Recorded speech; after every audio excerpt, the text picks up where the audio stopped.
Hello students, હું છું Savaliya sir અને મારી YouTube channel Savaliya sir chemistry ટ્રેનરમાં આપનું સ્વાગત છે.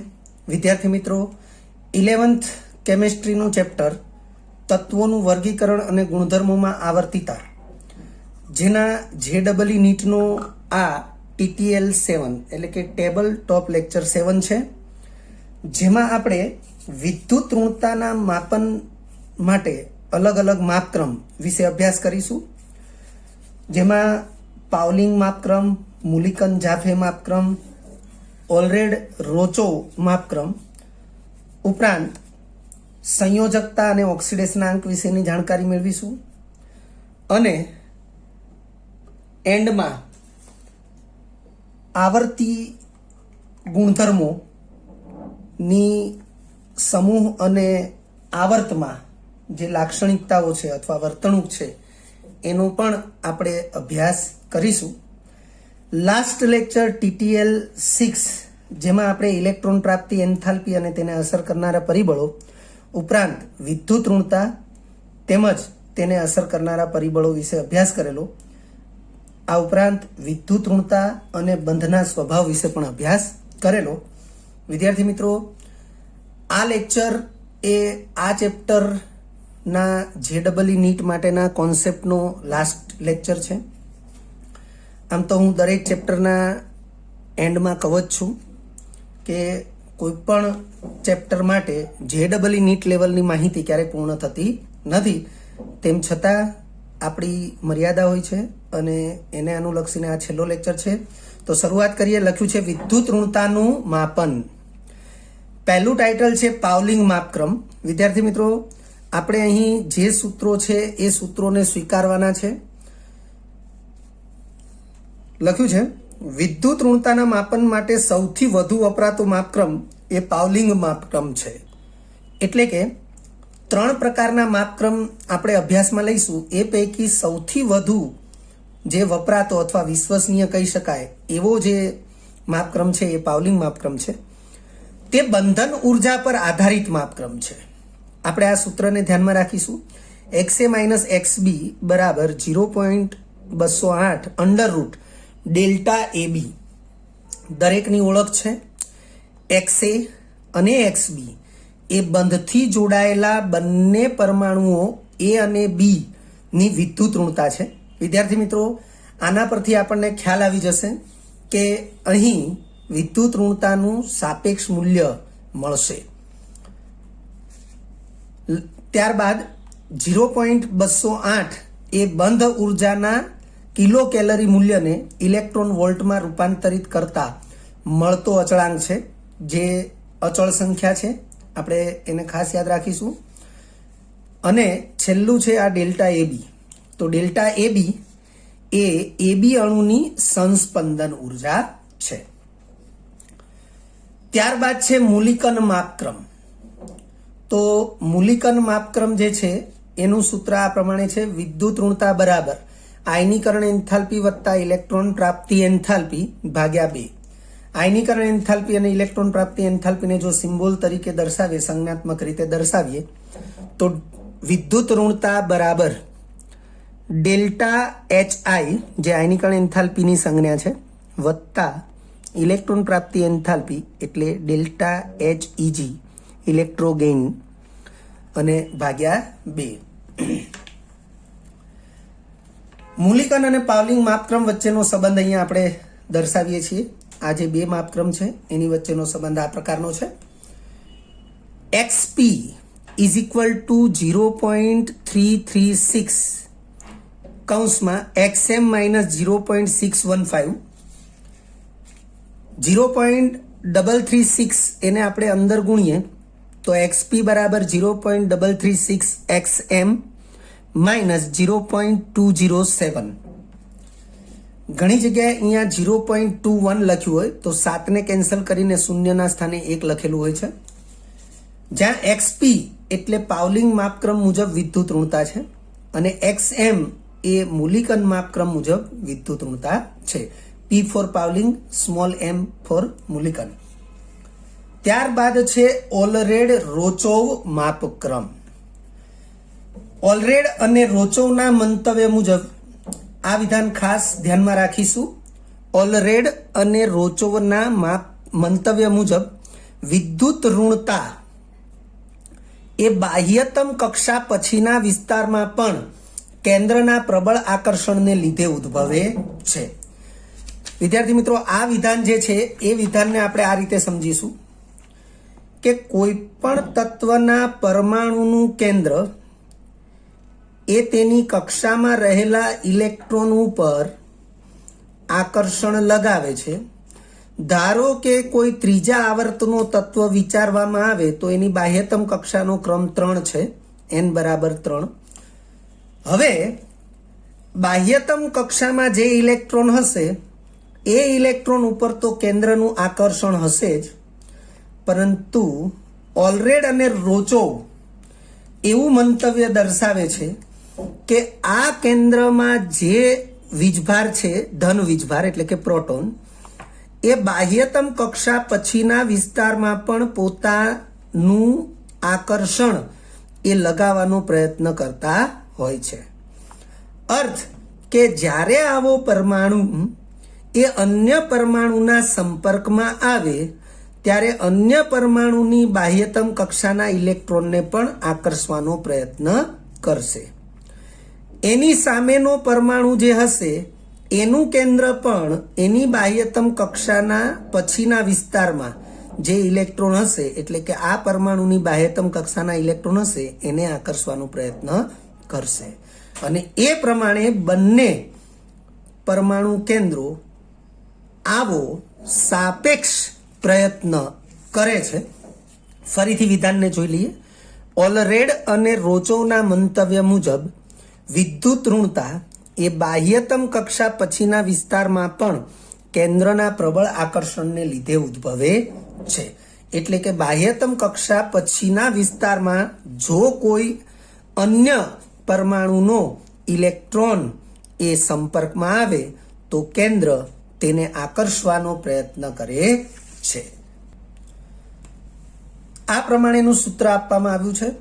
વિદ્યુત ઋણતા બરાબર 0.359 ગુણ્યા Z અપોન R² વત્તા 0.744. R અને Z શું છે એની ઓળખાણ જોઈ લઈએ. જ્યાં Z બરાબર પરમાણુનો અસરકારક કેન્દ્રીય વીજભાર અને R એ પરમાણુની ત્રિજ્યા એટલે કે અણુના ઘટક પરમાણુની ત્રિજ્યા. વિદ્યાર્થી મિત્રો, 3 સૂત્રો એને ધ્યાનમાં રાખી લઈએ.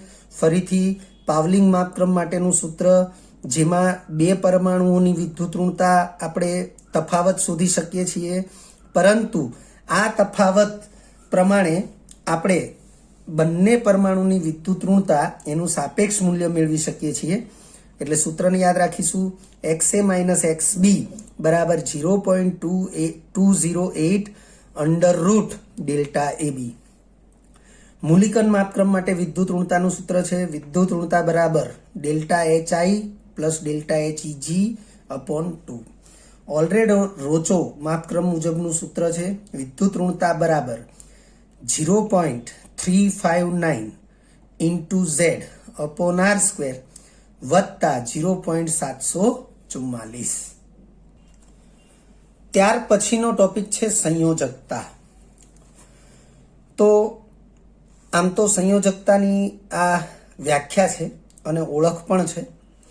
કોઈ પણ તત્વના પરમાણુની રાસાયણિક બંધ બનાવવાની ક્ષમતાને તે તત્વની સંયોજકતા કહે છે. મેં અહીંયા સંખ્યા શબ્દનો ઉલ્લેખ ખાસ કર્યો છે. અર્થ કે આ જ વ્યાખ્યાને આપણે બીજા શબ્દોમાં વિચારીએ તો કોઈ પણ તત્વના પરમાણુ દ્વારા બનતા રાસાયણિક બંધની સંખ્યા, ફરીથી કોઈ પણ તત્વના પરમાણુ દ્વારા બનતા રાસાયણિક બંધની સંખ્યા ને તે તત્વની સંયોજકતા કહે છે. એટલે આ જે વ્યાખ્યાના શબ્દો છે એ શબ્દોની અંદર સંખ્યા એને ક્ષમતાના સ્થાને વિચારવામાં આવે તો વ્યાખ્યાનું સ્વરૂપ આ પ્રમાણે બદલાશે. આપણે આ વ્યાખ્યાને ફરીથી જોઈ લઈએ છીએ.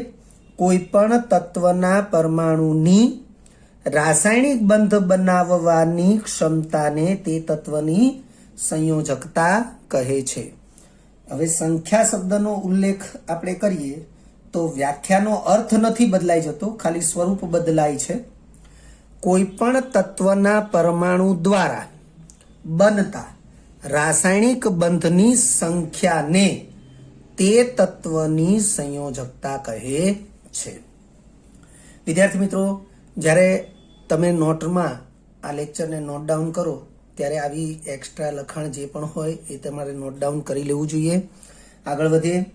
તત્વની સંયોજકતા એ બાહ્ય કક્ષામાં રહેલા ઇલેક્ટ્રોનની સંખ્યા ઉપર આધાર રાખે છે. વિદ્યાર્થી મિત્રો, અહીંયા લખ્યું છે તત્વની સંયોજકતા એ બાહ્ય કક્ષામાં રહેલા ઇલેક્ટ્રોનની સંખ્યા ઉપર આધાર રાખે છે. એને જ આપણે બીજી રીતે વિચારીએ તો ઇલેક્ટ્રોન રચના ઉપર આધાર રાખે છે.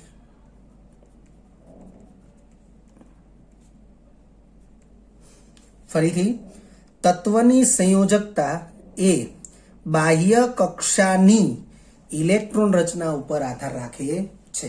વિદ્યાર્થી મિત્રો, આપણે એક બાબતની સ્પષ્ટતા અહીંયા કરીએ છીએ જેનો ઉલ્લેખ અહીં નથી, પણ કોઈ પણ તત્વ ના રાસાયણિક ગુણધર્મો તેની ઇલેક્ટ્રોન રચના ઉપર આધાર રાખે છે. હવે જો ઇલેક્ટ્રોન રચના ઉપર આધારિત હોય તો વાસ્તવમાં રાસાયણિક ગુણધર્મો એ રાસાયણિક પ્રક્રિયાને લીધે હોય છે. તો લખીએ છીએ રાસાયણિક ગુણધર્મો એ રાસાયણિક પ્રક્રિયાને લીધે વર્તાય છે. મીન્સ કે આપણે કોઈ પણ તત્વનો રાસાયણિક ગુણધર્મ જાણવો છે તો એ કયા પ્રકારની રાસાયણિક પ્રક્રિયા આપે છે એના ઉપરથી આપણે એને ઓળખી શકીએ છીએ. તો એ જે પ્રકારની રાસાયણિક પ્રક્રિયા આપશે એનો આધાર તેની ઇલેક્ટ્રોન રચના ઉપર હોય છે. હવે રાસાયણિક પ્રક્રિયા ની વ્યાખ્યા વિચારીએ તો જૂના બંધો તૂટે તેમજ નવા બંધો બનવાથી નીપજ બને. આ જૂના બંધો એટલે જૂના રાસાયણિક બંધો, નવા બંધો એટલે નવા રાસાયણિક બંધો. અને રાસાયણિક બંધ એ હંમેશા ઇલેક્ટ્રોનની ભાગીદારી અથવા ઇલેક્ટ્રોનની આપલે થકી જ એ શક્ય બને છે. જો રાસાયણિક બંધ તૂટવાની વાત હોય તો ઇલેક્ટ્રોનની ભાગીદારી અથવા ઇલેક્ટ્રોનની આપલે જે છે એ નાબૂદ થાય, અને નવા બંધો બનવાની વાત હોય તો નવી ઇલેક્ટ્રોનની ભાગીદારી થશે અથવા ઇલેક્ટ્રોનની નવેસરથી આપલે થશે તો જ નવા બંધો બનશે. કહેવાનો અર્થ કે રાસાયણિક ગુણધર્મો એ રાસાયણિક પ્રક્રિયાને લીધે હોય છે, અને રાસાયણિક પ્રક્રિયા એટલે જૂના બંધો તૂટી નવા બંધો બનવાથી નીપજ બને. તો અહીં ઇલેક્ટ્રોન રચના એ જૂના બંધ તૂટવા અને નવા બંધ બનવા સાથે સંકળાયેલું પરિબળ છે, અને આ જૂના બંધો તૂટવા અને નવા બંધો બનવાની ઘટના એ રાસાયણિક પ્રક્રિયાની ઓળખ છે, અને એવી રાસાયણિક પ્રક્રિયા એ રાસાયણિક ગુણધર્મોની ઓળખ છે. અને તેથી આપણે કહીએ છીએ કે કોઈ પણ તત્વના રાસાયણિક ગુણધર્મો તેની ઇલેક્ટ્રોન રચના ઉપર આધારિત છે. હવે આપણે અહીં સંયોજકતા એટલે કે બાહ્ય કક્ષામાં રહેલા ઇલેક્ટ્રોનની સંખ્યાને ધ્યાનમાં લઈએ, કારણ કે કોઈ પણ રાસાયણિક પ્રક્રિયા દરમિયાન જૂના બંધ તૂટવા અને નવા બંધ બનવા સાથે સંકળાયેલા ઇલેક્ટ્રોન એ હંમેશા સંયોજકતા કક્ષા અથવા બાહ્ય કક્ષાના જ હોય છે. અંદરની કક્ષાના ઇલેક્ટ્રોન એ ક્યારેય રાસાયણિક પ્રક્રિયા એટલે કે બંધ બનવા કે બંધ તૂટવાની ક્રિયા સાથે સંકળાયેલા હોતા નથી. અને તેથી આ વિધાન ફરીથી આપણે ધ્યાનમાં રાખી લઈએ કે તત્વની સંયોજકતા એ વાસ્તવમાં રાસાયણિક ગુણધર્મનું મૂળ છે. એટલે રાસાયણિક ગુણધર્મની ઓળખ માટે સંયોજકતા મહત્વની છે. અને તેથી આ વિધાન લખ્યું છે કે તત્વની સંયોજકતા એ બાહ્ય કક્ષામાં રહેલા ઇલેક્ટ્રોનની સંખ્યા ઉપર આધાર રાખે છે. ત્યાર પછીનું વિધાન છે ઉમદા એટલે કે નિષ્ક્રિય વાયુઓની સંયોજકતા શૂન્ય છે. વિદ્યાર્થી મિત્રો, નિષ્ક્રિય વાયુઓની સંયોજકતા શૂન્ય છે કારણ કે નિષ્ક્રિય વાયુઓ સંવૃત્ત ઇલેક્ટ્રોન રચના દર્શાવે છે. સંવૃત્ત ઇલેક્ટ્રોન રચનાનો અર્થ થશે કે તેની જે બાહ્ય કક્ષકો છે એ ઇલેક્ટ્રોનથી પૂર્ણ ભરાયેલી છે. તેથી તેની સ્થાયીતા સૌથી વધારે છે. આવા તત્વોના પરમાણુ એ કોઈ પણ પ્રકારના ઇલેક્ટ્રોનની આપલે અથવા ઇલેક્ટ્રોનની ભાગીદારી કરવા માટે તત્પર હોતા નથી, તૈયાર હોતા નથી. તો લખીએ છીએ ઉમદા વાયુઓની સંયોજકતા શૂન્ય છે. એક જ સમૂહના તત્વોની સંયોજકતા સમાન હોય છે. ફરીથી, એક જ સમૂહના તત્વોની સંયોજકતા સમાન હોય છે. તો શા માટે સમાન હોય છે?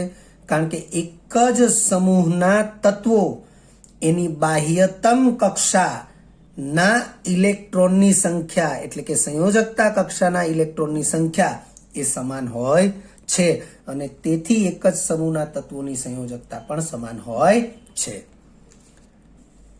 તેમ છતાં પી વિભાગના તત્વોમાં એક જ સમૂહના તત્વોની સંયોજકતામાં પણ વિવિધતા જોવા મળે છે. તેમ છતાં પી વિભાગ એટલે જે તત્વોનો અંતિમ ઇલેક્ટ્રોન પી કક્ષકમાં ગોઠવાયેલો હોય, ભરાયેલો હોય એવા તત્વોનો વિભાગ. તો લખ્યું છે પી વિભાગના તત્વોમાં એક જ સમૂહના તત્વોની સંયોજકતામાં પણ વિવિધતા જોવા મળે છે. આવર્તમાનના તત્વો માટે સંયોજકતા. વિદ્યાર્થી મિત્રો, આ જે વિધાન છે એ આમ તો કોઈ પણ આવર્ત માટે સર્વસામાન્ય છે, પરંતુ પરફેક્ટ આવું જ થાય એવું પણ જરૂરી નથી. ક્યાંક આનાથી અલગ ઘટના પણ જોવા મળશે, પરંતુ મોટા ભાગના આવર્તમાં સામાન્યતઃ આ બાબત જોવા મળે છે. એટલે આપણે આ વિધાન લખ્યું છે. વિધાન આ પ્રકારનું છે: આવર્તમાનના તત્વો માટે સંયોજકતા 1 થી 4 સુધી વધે છે. એટલે કે આવર્તમાં ડાબીથી જમણી તરફ જઈએ તો સંયોજકતામાં 1 થી 4 સુધીનો વધારો થશે, અને ત્યાર પછી સંયોજકતા 4 થી 0 સુધી ઘટે છે. આ સંયોજકતા 0 થવી એટલે આવર્તનું અંતિમ તત્વ, અને કોઈ પણ આવર્તનું અંતિમ તત્વ એટલે નિષ્ક્રિય તત્વ. અને નિષ્ક્રિય તત્વની સંયોજકતા 0 છે. જે આ વિધાન આપણે લખ્યું છે એ અહીંયા આપણને લાગુ પડશે. ત્યારબાદ છે સામાન્ય રીતે વિવિધ સંયોજનોને અનુરૂપ સંયોજકતા પણ વિવિધ પ્રકારની હોય છે. વિવિધ સંયોજનોને અનુરૂપ સંયોજકતા પણ વિવિધ પ્રકારની હોય છે. વિવિધ સંયોજનો એટલે કે આયનીય સંયોજનો, સહસંયોજક સંયોજનો, સવર્ગ સંયોજનો, આ બધા વિવિધ સંયોજનો છે. અને આ વિવિધ સંયોજનોને અનુરૂપ સંયોજકતાના પ્રકાર પણ વિવિધ હોય છે, એવો અર્થ છે અહીંયા. તો આપણે એના વિશે અભ્યાસ કરીએ. એમાં સૌથી પહેલું છે સહસંયોજકતા. લખ્યું છે સંયોજકતા પણ વિવિધ પ્રકારની હોય છે. તો એ સંયોજકતાનો પહેલો પ્રકાર છે સહસંયોજકતા. તો આ પ્રમાણે એની ઓળખ આપી શકાય: ઇલેક્ટ્રોનની ભાગીદારી દ્વારા બંધ એટલે કે સહસંયોજક બંધ બનવાની અથવા બનાવવાની તત્વની ક્ષમતાને સહસંયોજકતા કહે છે. આખું વિધાન: ઇલેક્ટ્રોનની ભાગીદારી દ્વારા સહસંયોજક બંધ બનાવવાની ક્ષમતાને સહસંયોજકતા કહે છે. તેમજ આવા બંધ ધરાવતા સંયોજનોને એટલે કે સહસંયોજક બંધ ધરાવતા સંયોજનોને સહસંયોજક સંયોજનો કહે છે. ઉદાહરણો આપણે આપ્યા છે PCl3, SF6, CH4. વિદ્યાર્થી મિત્રો, અહીં ફોસ્ફરસ અને ક્લોરીન વચ્ચે બંધ બને તો એ બંધ માટે ફોસ્ફરસનો એક ઇલેક્ટ્રોન અને ક્લોરીનનો એક ઇલેક્ટ્રોન એ ભાગીદારી કરશે. એવી રીતે બીજા ક્લોરીન પરમાણુ સાથે ફોસ્ફરસનો બંધ બને ત્યાં પણ એ જ રીતે ફોસ્ફરસનો એક ઇલેક્ટ્રોન અને ક્લોરીનનો એક ઇલેક્ટ્રોન ભાગીદારી કરશે. ત્રીજા ક્લોરીન પરમાણુ સાથે ભાગીદારી થશે ત્યાં પણ ફોસ્ફરસનો એક ઇલેક્ટ્રોન અને ક્લોરીનનો પણ એક ઇલેક્ટ્રોન એમ ભાગીદારી થઈ બંધ બનશે. SF6માં પણ એવું જ થશે. S પરમાણુ એના 6 ઇલેક્ટ્રોન એ એક એક કરીને 6 ફ્લોરીન પરમાણુ સાથે ઇલેક્ટ્રોનની ભાગીદારી કરશે અને S બોન્ડ F પ્રકારના 6 બંધ બનાવશે. કાર્બનના 4 ઇલેક્ટ્રોન એક એક કરીને હાઇડ્રોજનના એક એક પરમાણુ સાથે ઇલેક્ટ્રોનની ભાગીદારી કરશે. C બોન્ડ H પ્રકારના 4 બંધ બનાવશે. આવા સંયોજનોને સહસંયોજક સંયોજનો કહે છે. અને આ પ્રકારના સંયોજનોમાં જે સંયોજકતા છે એને તત્વની સહસંયોજકતા તરીકે ઓળખવામાં આવે છે. બીજા નંબરે છે સવર્ગ સંયોજકતા. વિદ્યાર્થી મિત્રો, સવર્ગ સંયોજકતા તો લખ્યું છે તેને સવર્ગાંક તરીકે પણ ઓળખવામાં આવે છે. તેને તત્વના સવર્ગાંક તરીકે પણ ઓળખવામાં આવે છે. લખ્યું છે ઇલેક્ટ્રોન યુગ્મના પ્રદાન કે સ્વીકાર દ્વારા, ઇલેક્ટ્રોન યુગ્મના પ્રદાન કે સ્વીકાર દ્વારા સવર્ગ સહસંયોજક બંધ બનાવવાની ક્ષમતાને સવર્ગ સંયોજકતા કહે છે. વિદ્યાર્થી મિત્રો, યાદ રાખજો કે સવર્ગ સહસંયોજક બંધ એ જે બે પરમાણુ વચ્ચે બને છે એ બે પરમાણુ પૈકી કોઈ એક પરમાણુ ઇલેક્ટ્રોન યુગ્મનું પ્રદાન કરે છે અને સામેનો પરમાણુ એ ઇલેક્ટ્રોન યુગ્મનો સ્વીકાર કરે છે. અને એ પ્રમાણે બંને પરમાણુઓ વચ્ચે એક અલગ પ્રકારની ભાગીદારી અથવા વિશિષ્ટ ભાગીદારી સર્જાય છે અને તેવા પ્રકારના બંધને સવર્ગ સહસંયોજક બંધ કહે છે. અને તેથી આપણે અહીં વ્યાખ્યાની અંદર આ પ્રકારના શબ્દોનો ઉલ્લેખ કર્યો છે. ઇલેક્ટ્રોન યુગ્મના પ્રદાન કે સ્વીકાર દ્વારા સવર્ગ સહસંયોજક બંધ બનાવવાની ક્ષમતાને સવર્ગ સંયોજકતા કહે છે. આપણે સવર્ગ સહસંયોજક બંધની વ્યાખ્યા જે છે એને અલગથી અહીંયા જોઈએ તો બે પરમાણુઓ વચ્ચે બનતા બંધ માટે નું ભાગીદારી નું ઇલેક્ટ્રોન યુગ્મ બંને પૈકી કોઈ એક પરમાણુ દ્વારા પ્રદાન થશે અથવા પ્રદાન થાય છે જ્યારે બીજા પરમાણુ દ્વારા તે ઇલેક્ટ્રોન યુગ્મ નો સ્વીકાર થાય છે. આ પ્રકારે બંને પરમાણુઓ વચ્ચે ની વિશિષ્ટ ભાગીદારી દ્વારા બનતા બંધને સવર્ગ સહસંયોજક બંધ કહે છે. વિદ્યાર્થી મિત્રો, બંધના પ્રકાર અને સંયોજકતા આ જે બાબતો છે એના વિશેનો વધુ અભ્યાસ એ અન્ય ચેપ્ટર છે રાસાયણિક બંધન અને આણ્વીય રચના, એ ચેપ્ટરની અંદર કરવામાં આવશે. ત્યાં આપણને અલગ અલગ પ્રકારના બંધ અને સંકરણ વિશે પણ સમજાવવામાં આવશે. અહીં આપણે સંયોજકતાના પ્રકારના અંતર્ગત ફક્ત આપણે જાણકારી માટે આ વ્યાખ્યાને ધ્યાનમાં લઈ રહ્યા છીએ. તો વ્યાખ્યાના શબ્દોને ફરીથી જોઈ લઈએ. લખ્યું છે, બે પરમાણુઓ વચ્ચે બનતા બંધ માટેનું ભાગીદારીનું ઇલેક્ટ્રોન યુગ્મ બંને પૈકી કોઈ એક પરમાણુ દ્વારા પ્રદાન થાય છે, જ્યારે બીજા પરમાણુ દ્વારા તે ઇલેક્ટ્રોન યુગ્મનો સ્વીકાર થાય છે. આ પ્રકારે બંને પરમાણુઓ વચ્ચેની વિશિષ્ટ ભાગીદારી દ્વારા બનતા બંધને સવર્ગ સહસંયોજક બંધ કહે છે. તો આ ઘટના જે છે એને અનુલક્ષીને અહીંયા આપણે સવર્ગ સંયોજકતાની વ્યાખ્યા આ પ્રમાણે લખી છે. ઇલેક્ટ્રોન યુગ્મના પ્રદાન કે સ્વીકાર દ્વારા સવર્ગ સહસંયોજક બંધ બનવાની ક્ષમતાને સવર્ગ સંયોજકતા અથવા સવર્ગ આંક કહે છે. તેમજ આવા બંધ ધરાવતા સંયોજનોને એટલે કે સવર્ગ સહસંયોજક બંધ ધરાવતા સંયોજનોને સવર્ગ સંયોજનો અથવા સંકીર્ણ સંયોજનો કહે છે. વિદ્યાર્થી મિત્રો, સંકીર્ણ સંયોજનો ચેપ્ટર એ 12 સાયન્સની અંદર પાર્ટ 1 એમાં લાસ્ટ ચેપ્ટર છે, જેનો પણ આપણે ભવિષ્યમાં અભ્યાસ કરવાનો થશે.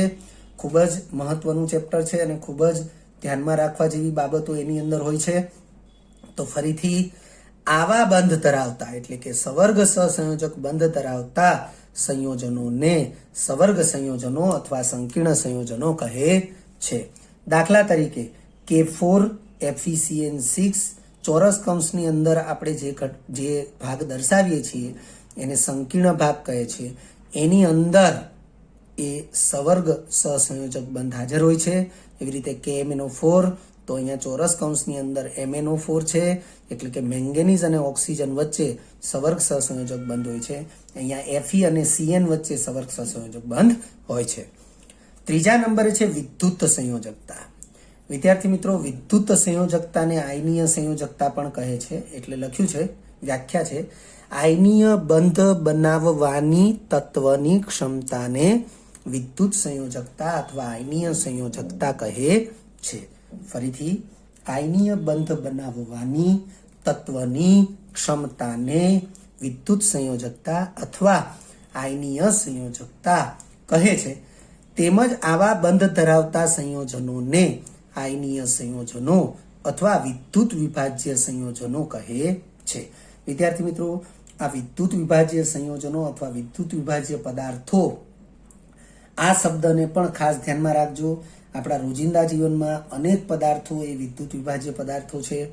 દાખલા તરીકે આપણા રોજિંદા ખોરાકમાં વપરાતું મીઠું NaCl એ એક વિદ્યુત વિભાજ્ય પદાર્થ છે, જેને આપણે આયનીય સંયોજન અથવા આયનીય પદાર્થ કહીએ છીએ.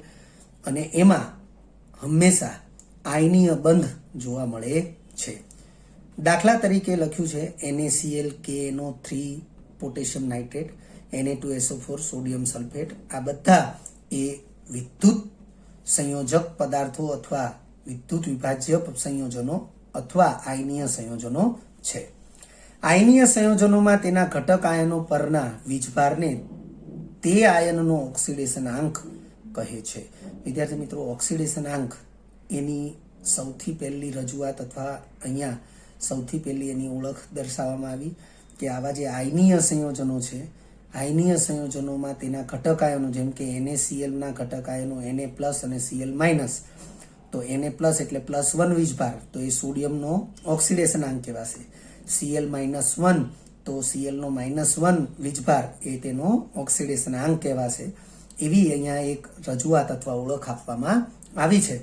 તેમજ ઓક્સિડેશન આંકનું મૂલ્ય વાસ્તવમાં તેની વિદ્યુત સંયોજકતા જ છે, કારણ કે આપણે જે વિદ્યુત સંયોજકતાની વ્યાખ્યા આપી એ જ વિદ્યુત સંયોજકતા એ વાસ્તવમાં એ ઓક્સિડેશન આંકનું મૂલ્ય છે. એટલે આપણે અહીંયા વિધાન આવું લખ્યું છે કે આપણે જેને ઓક્સિડેશન આંક કહીએ છીએ એટલે કે ઘટક આયન પરનો જે વીજભાર છે એને આપણે ઓક્સિડેશન આંક કહ્યું, અને એ જ ઓક્સિડેશન આંકનું મૂલ્ય એ વાસ્તવમાં તેની વિદ્યુત સંયોજકતા છે.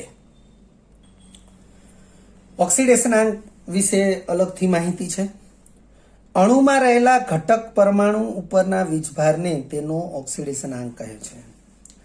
હવે વિદ્યાર્થી મિત્રો, અહીંયા જે વિધાન આપણે સરળતાથી લખી દીધું કે અણુમાં રહેલા ઘટક પરમાણુ ઉપરના વીજભારને તેનો ઓક્સિડેશન આંક કહે છે, પણ અણુ કોઈ પણ પ્રકારનો હોઈ શકે. એ સહસંયોજક અણુ પણ હોઈ શકે, સવર્ગ સંયોજક અણુ પણ હોઈ શકે, એટલે કે સંકીર્ણ સંયોજનનો અણુ પણ હોઈ શકે, અને આયનીય સંયોજનનો પણ અણુ હોઈ શકે. એવો કોઈ પણ અણુ, પણ એમાં રહેલા ઘટક પરમાણુ ઉપરના વીજભારને તેનો ઓક્સિડેશનાંક કહે છે. આગળ લખ્યું છે, આયનીય સંયોજનોમાં આયનરૂપ પરમાણુનો ઓક્સિડેશનાંક તેને મેળવેલા કે ગુમાવેલા ઇલેક્ટ્રોનની સંખ્યા જેટલો હોય છે.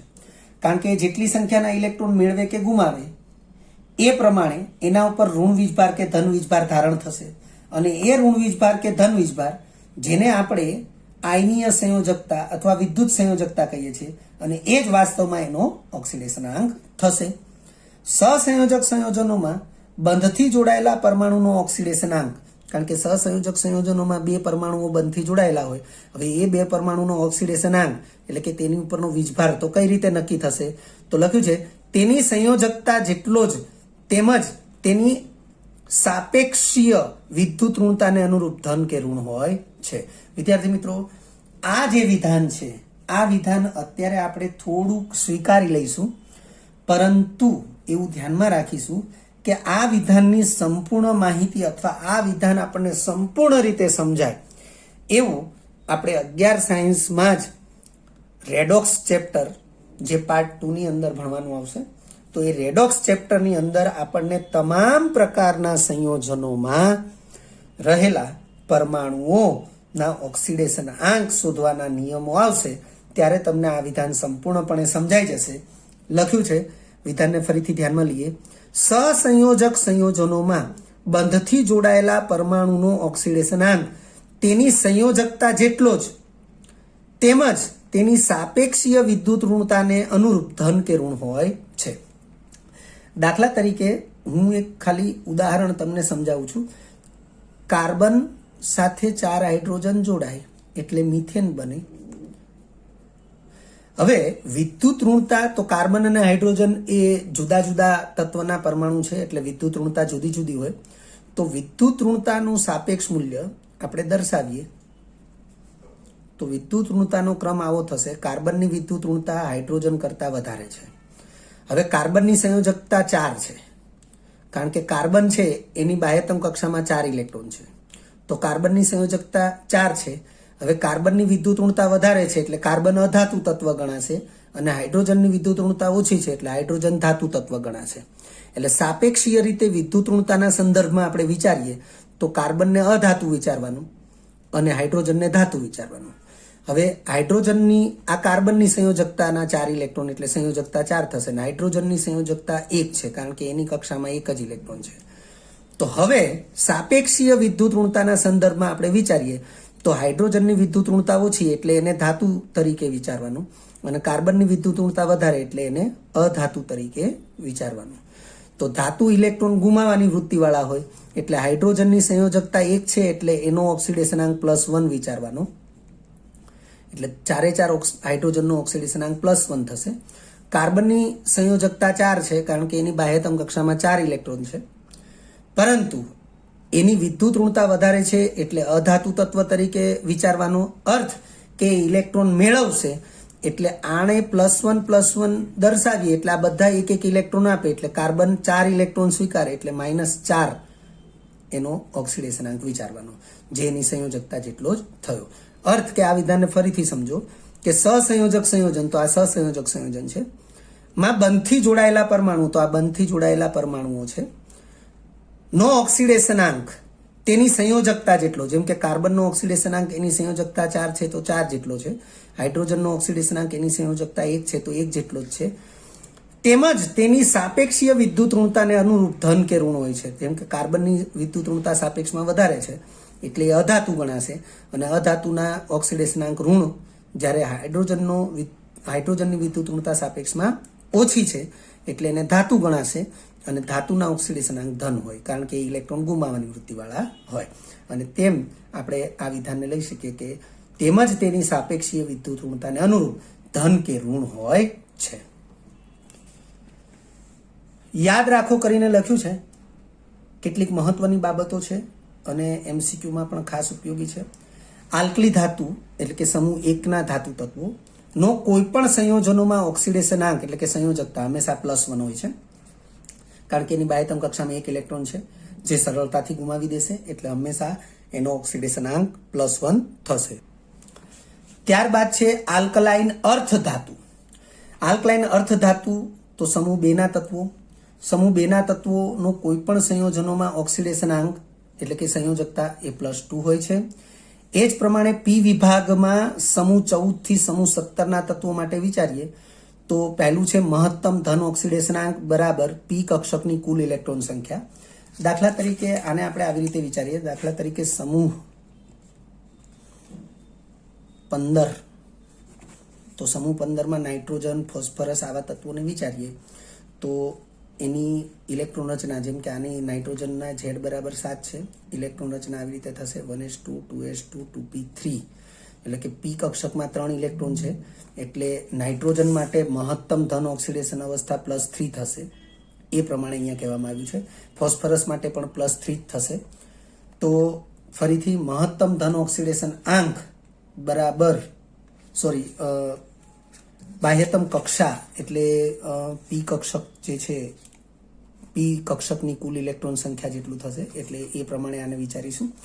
અન્ય ધન અથવા ઋણ ઓક્સિડેશનાંક તો પી વિભાગમાં સમૂહ 14 થી 17 ના તત્વો માટેની જ વાત છે. તો અન્ય ધન અથવા ઋણ ઓક્સિડેશનાંક બરાબર 8 - પી કક્ષકની કુલ ઇલેક્ટ્રોન સંખ્યા. ટૂંકમાં આ જે માહિતી છે એ સામાન્ય રીતે એ પી વિભાગના સમૂહ 14 થી સમૂહ 17 ના તત્વો માટે લાગુ પડશે. વિદ્યાર્થી મિત્રો, અહીં મહત્તમ ધન ઓક્સિડેશન અવસ્થાની જે વાત થઈ છે, તો મહત્તમ ધન ઓક્સિડેશન અવસ્થા બરાબર પી કક્ષકની કુલ ઇલેક્ટ્રોન સંખ્યા, તો એ ફક્ત ને ફક્ત ધરાવસ્થામાં જ આપણે વિચારીશું. ધરાવસ્થા એટલે ભૂમિ અવસ્થા. પરંતુ ઉત્તેજિત અવસ્થા હોય તો ઉત્તેજિત અવસ્થામાં S કક્ષકના ઇલેક્ટ્રોન ઉમેરાય છે. ઉત્તેજિત અવસ્થામાં S કક્ષકના ઇલેક્ટ્રોન ઉમેરાય છે. દાખલા તરીકે ફોસ્ફરસ, તો ફોસ્ફરસ એટલે P. તો ધરાવસ્થામાં